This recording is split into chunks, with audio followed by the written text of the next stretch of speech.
those that are running, candidates, to solicit donations or to solicit contributions, provided that it is within the limit of allowable contributions, diba? Nasa batas ho yan. OEC? Omnibus Election Code? Yes, I believe it's in the Omnibus Election Code, no? And so, if it goes over that, that's a violation. If you don't declare it, it's also a violation.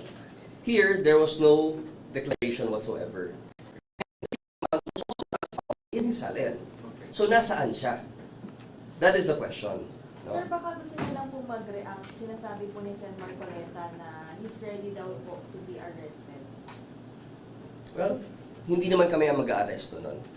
It is the job, our job will end at the filing and the prosecution of the case in court. Pero yung pag-aaresto, hindi na ho namin jurisdiction ho yun.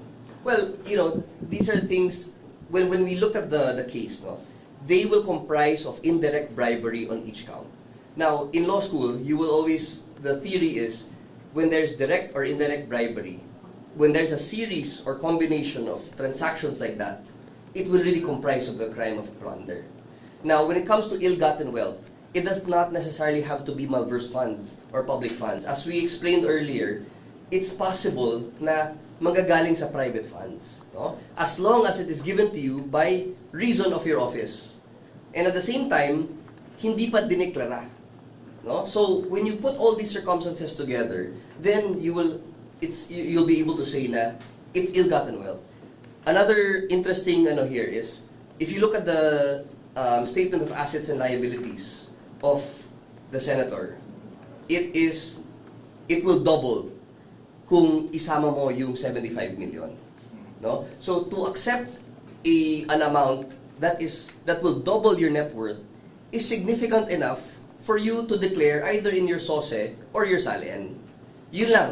So if there is any defense, I think that is a matter of defense that should be given to the courts to decide na lang. Diba? Sir, may nagsasabi, you pointed it out on Tuesday, you made the distinction na may exemption yung pagplan for government officials. But some are saying now na parang, if it's a campaign contribution, lahat naman ng mga congressmen, mga politiko tumatanggap. Can we just repeat again that reasoning? Yes, okay. So, as a general rule, public officials are not supposed to receive that big of an amount. 75 million, which I mentioned earlier, just to emphasize the point, the 75 million would have doubled his net worth, right? You're not supposed to be able to receive that much of an amount as a public official. As an exception, however, if it is the campaign period, then the law allows for public officials or those that are running, candidates, to solicit donations or to solicit contributions, provided that it is within the limit of allowable contributions, diba? Nasa batas ho yan. OEC? Omnibus Election Code? Yes, I believe it's in the Omnibus Election Code, no?